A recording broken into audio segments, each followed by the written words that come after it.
Yan po mga kawakino, ang palay naman ang sunod na harbisin natin. Ito. Yan po. Ayan.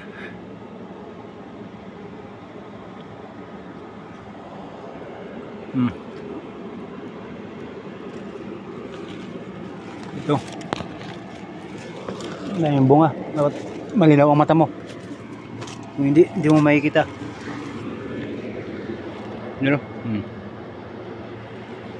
Ano pa? Stas.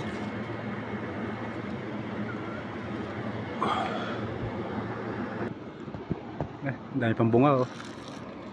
May liit pa yung iba.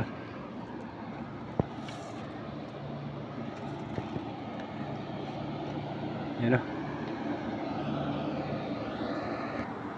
Yan ba yung dalawa, oh.